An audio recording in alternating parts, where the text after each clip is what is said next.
irmãos, a paz do Senhor, pastor Everaldo, aqui da Paraíba. Meus amados, eu estou voltando aqui ao nosso canal para desta vez conversar com vocês sobre mais um assunto palpitante da Bíblia Sagrada. Eu quero inicialmente pedir a vocês que se inscrevam no nosso canal e assine aí, acione aí um sininho que tem por aí, para que vocês fiquem sabendo quando eu falar aqui, chegar a vocês as minhas falas. Mas nesta manhã eu quero dizer aos irmãos que acordei com uma palavra na minha mente, uma palavra na minha cabeça, a respeito da injustiça, a respeito daqueles que sofrem pelo amor da justiça, aqueles que são injustiçados por optarem pela verdade, por optarem para fazer o certo, por optarem por o caminho da decência, da ordem e da dignidade. Essas pessoas, meus amados irmãos, muitas vezes elas são muito injustiçadas, elas são incompreendidas e muita gente sofreu, por causa da verdade, inclusive o Senhor Jesus, o nosso Salvador. Eu quero tomar por tema aqui, para a nossa meditação, Mateus capítulo 5, verso 10, que diz assim: bem-aventurados os que sofrem por perseguição, bem-aventurados que sofrem perseguição por amor da justiça, porque deles é o reino dos céus. Bem-aventurados sois vós, quando vos injuriarem e perseguirem e mentirem, disserem todo o mal contra vós, por minha causa. Os irmãos verifiquem aqui, estes dois versículos que tomo por base, para mostrar aos irmãos que não é de hoje que as pessoas são perseguidas, são injustiçadas, são humilhadas por causa da justiça. Por defender a fé, por defender a verdade, por defender a ordem, a decência, a dignidade. E muitas vezes essas pessoas são levadas ao calabouço, essas pessoas são levadas ao desânimo, elas são escanteadas, ou como nós dizemos aqui no Nordeste, elas são plantadas na lata, porque são pessoas que têm a coragem de dizer a verdade e não temem sofrer por causa da verdade. Nós encontramos muitos exemplos na Bíblia de pessoas que renunciaram tudo, renunciaram bens, renunciaram seus direitos, renunciaram suas riquezas, por causa da justiça, por causa da verdade. E aparentemente, essas pessoas podem ter perdido alguma coisa, mas não. Você vai ver que lá no fim, foi-lhe restaurado, quando não os bens, foram-lhe restaurados a dignidade, a salvação, a bênção, a paz espiritual. E, sobretudo, foi reservado para essas pessoas lugar na história. Os covardes nunca tiveram lugar na história, eles nunca são lembrados. Mas aqueles que sofrem por causa da verdade sempre tiveram e sempre terão lugar na história. Então me lembra agora o caso de Moisés, por exemplo. Os irmãos se lembram que Moisés foi um hebreu que foi encontrado no rio Nilo, a sua mãe colocou ele para ser disperso, para não morrer pela espada de Faraó, naquela terrível matança que ele fez dos filhos masculinos dos hebreus. E Moisés foi colocado num cesto pela sua mãe para não ser morto. Mas a mão de Deus estava ali, porque Deus tinha um plano muito grande para Moisés. Moisés então foi achado pela filha de Faraó, foi educado na corte do Egito e se transformou no legítimo sucessor de Faraó. Apesar de a história contar paralelamente que Faraó tinha outro filho, Ramsés, Moisés era o preferido de Faraó. Por quê? Porque Moisés era mais competente, Moisés era preparado. Moisés, para os irmãos terem ideia, Moisés era, além de príncipe do Egito, Moisés foi general, foi legislador, foi arquiteto, foi engenheiro, foi literato, foi juiz. Então Moisés era realmente um homem que tinha muitas qualidades, de um grande homem politicamente falando, E Moisés não tinha necessidade de deixar todo esse esplendor, essa certeza, essa garantia de que ele seria o próximo faraó do Egito, para ir lá para o deserto, né, tomar conta de carneiros, de ovelhas, né, e abandonado. Mas um dia ele se defrontou com a verdade. E qual era a verdade de Moisés? A verdade era que Moisés não era um egípcio. Moisés não podia agir como um egípcio. Ele não podia se contentar em ser aquilo que ele não era, porque o que ele era hebreu. O que ele era um escravo do Egito, embora estivesse dentro do palácio real. Então, quando Moisés se revelou, através daquela morte em que ele praticou para fazer justiça, né, a um irmão seu, escravo hebreu, que estava sendo chicoteado, que estava sendo torturado, ele reagiu, matou um egípcio, foi descoberta então sua verdadeira identidade, ele então foi levado ao palácio para ser julgado e depois do julgamento, né, escolheram, ao invés de matar ele, porque de qualquer maneira ele tinha sido príncipe do Egito, escolheram mandar ele para o deserto, né, dando um dia de ração para ele, um dia de ração de água e comida, e ele passou então todo aquele deserto, né, atravessando sozinho, né, ali ele conheceu o momento mais dolorido que qualquer homem conhece, o momento da solidão, o momento em que você é abandonado pelos seus amigos. Porque até então Moisés, como faraó do Egito, como príncipe do Egito, melhor dizendo, ele tinha toda a corte ao seu redor. Todos os bajuladores, todos aqueles amigos do poder estavam lá bajulando a Moisés, né, chalerando Moisés. Mas quando Moisés perde tudo aquilo, ele ficou absolutamente só. E quantas vezes, meus amados irmãos, nós fazemos isso? Nós abrimos mão de todo o conforto, de toda a riqueza, de todo o bem-estar que nós temos por causa da justiça e somos encontrados absolutamente sozinhos. Os amigos de ocasião, os amigos de interesse, os amigos do dinheiro, dos seus bens, os amigos das vantagens, todos sumiram, todos desapareceram. E Moisés estava ali sozinho. Mas Moisés estava sozinho, aspa. Tinha alguém conduzindo Moisés. Tinha alguém velando por Moisés. Tinha alguém cuidando de Moisés. Moisés, no momento adequado, né, depois de palmilhar aquele deserto árido, sem água e sem comida, Deus o sustentou até ele chegar ao poço de Midian. Encontrando lá as filhas de Jetro, com quem casou com uma delas, né? Moisés se transforma agora da condição de príncipe do Egito a o quê? Tomador de conta de ovelhas. Príncipe de ovelhas, pastor de ovelhas, Moisés agora se transforma. Todo o esplendor, toda a glória que ele tinha desapareceu. Ele agora era um pastor de ovelhas. Sozinho, só ele e as ovelhas. Mas quando ele estava naquela solidão, ele viu uma coisa fulgurante, uma coisa interessante, que foi um fogo num arbusto, né? Aqui que a gente chama sassa, né? Que é uma planta baixinha, né? Com as folhas redondinhas, né? Que o fogo incidia sobre aquelas sassas, sobre aquele arbusto e não queimava. Aquilo ali atraiu ele para lá.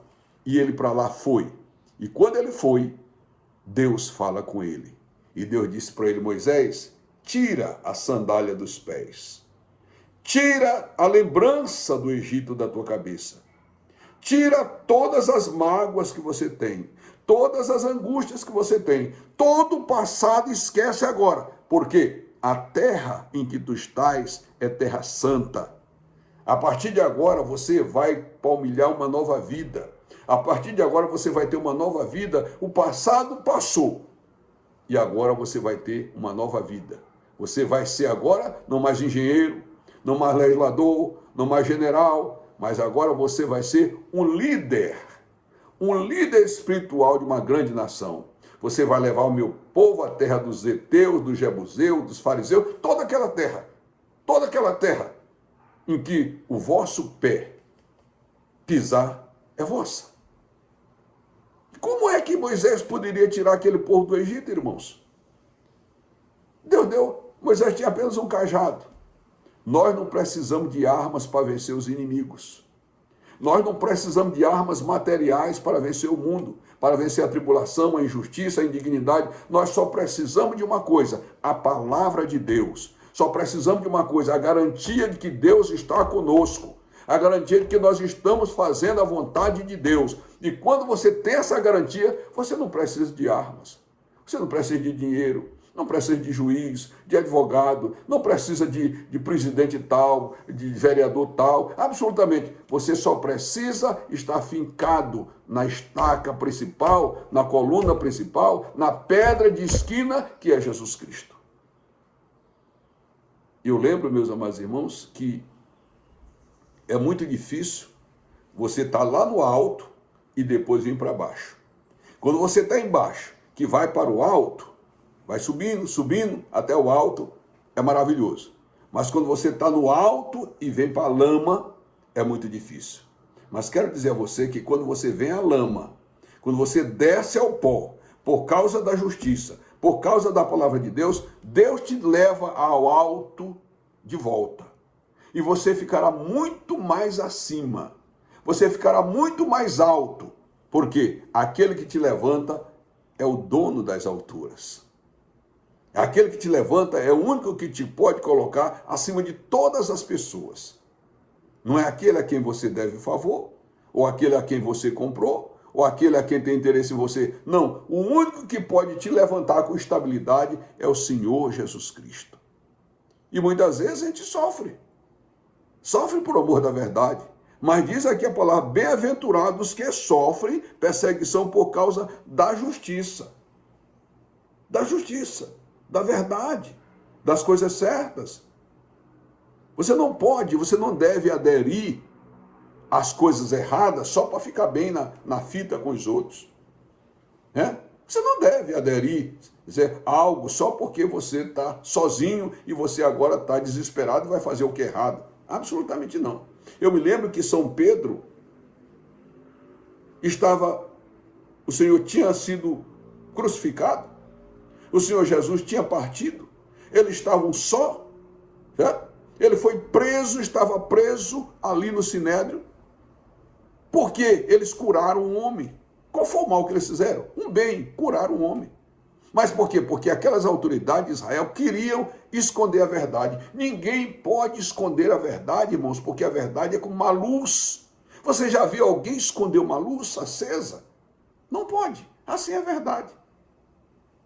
E disseram para eles, nós vamos soltar vocês, nós vamos dar liberdade a vocês, agora vocês não podem mais falar no nome desse Jesus. E São Pedro toma a palavra e disse, julgai entre vós outros o que é mais correto, o que é mais lícito, o que é mais aceitável. Obedecer aos homens, obedecer a vocês ou a Deus.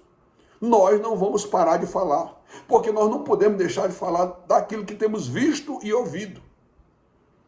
Isso é ficar ao lado da verdade. Quando Elias, meus amados irmãos, estava escondido, perseguido por Jezabel e por Acabe, ele estava ali sozinho. Ele disse, Senhor, eu quero morrer, me mata, eu quero morrer porque todos me abandonaram. Eu não sou melhor do que meus pais, eu estou sozinho, me mata, eu quero morrer. E o Senhor aparece para ele e disse, não, Elias, você não vai morrer, não. Você vai voltar a Acabe. Você vai voltar a eles lá. Porque, meus amados irmãos, Deus te tira lá do lixo. Onde te jogaram no buraco, onde te jogaram na lata, onde te jogaram lá no esterco. Deus vai te trazer novamente agora à corte. Agora como uma voz, agora como uma liderança. Agora não como rabo, mas como cabeça. E Deus disse, não, você vai voltar. Mas mataram os teus profetas, só eu estou aqui. Não, não mataram todos não. Tem 7.000 lá que eles não pegaram. Tem 7.000 lá que estão escondidos também numa cova. Eles não estão na cova, mas não estão mortos. Lembre-se disso, irmão. Não carece você ficar ao lado da mentira, do erro. Não carece você ficar com a maioria. Deus nem sempre está com a maioria. E na maioria das vezes, Deus não está com a maioria, Deus está com a minoria, porque a maioria sempre é enveredada, é enganada, é levada pelo erro. Mas Deus está com aquele que está com a verdade, porque só a verdade liberta. Então eu quero dizer aos irmãos uma coisa, você que já teve tudo com Moisés, de repente está no vale, sem nada, mas você vai voltar. E agora vai voltar muito mais forte. E agora você vai voltar muito mais aguerrido, porque você vai voltar pela mão poderosa da soberania de Deus. E todos virão, e todos irão ver o que Deus vai fazer na tua vida, o que Deus vai fazer com você, porque você optou pela verdade. Não vá nas vantagens, meus irmãos. Não vão nas vantagens, naquilo que é mais fácil. Não, eu vou porque o meu chefe, o meu presidente, o meu pastor, e eu tenho que estar ao lado dele. Você tem que estar ao lado da verdade. Da verdade, não é ao lado de homem nenhum. E não se preocupe que o Deus que te constituiu líder, o Deus que te constituiu obreiro, o Deus que te constituiu crente, fiel, ele cuida de ti. Conhecereis a verdade, e a verdade vos libertará. Então, meus amados irmãos, eu quero vos dizer nesta manhã, Deus me inquieta para vos dizer, não se preocupe porque você está momentaneamente na pedra. Não se preocupe porque você está momentaneamente no vale. Não se preocupe porque você está momentaneamente no chão. A mão poderosa de Deus te levantará. Te levará a um outeiro tão alto. E todos vão dizer o que é que aconteceu com ele. O que foi que ele fez, o que foi que ela fez para ter esse retorno. Para ter essa engrenagem de volta. Deus vai abrir portas para você. Deus vai te levar a caminhos tão altos, muito mais altos do que aquele que você já teve. Deus vai te levar a um lugar muito mais alto e muito mais estável do que aquele que você teve. Porque você está agora embaixo por amor da verdade.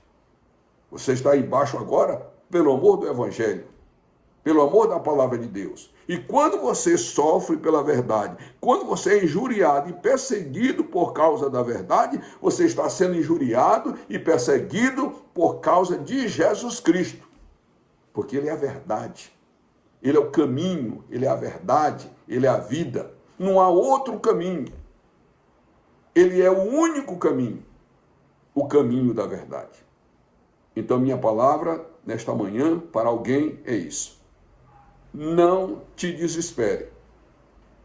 Não pense, eu estive lá em cima e agora estou embaixo. Deus vai elevar você novamente. Deus vai levantar você novamente. Você pode até dizer, mas Moisés deixou todo o Egito por causa do povo. É claro que Deus fez ele uma liderança de uma grande nação, mas ele não pode entrar na terra prometida. Não pode, é? Você acha que Moisés não pode? Sim, Moisés não pode entrar nessa Canaã, nesse Israel terreno, mas ele vai entrar, ele com certeza entrou na Canaã celestial. E um detalhe, Moisés não pode entrar em Israel, não é verdade? Mas quem estava lá no monte? Quem estava no monte da transfiguração? Quem estava lá no monte Tabor com Jesus? Moisés e Elias. Então vale a pena, meu amado irmão, minha querida irmã, você que me ouve. Bem-aventurados sois vós, quando fordes perseguido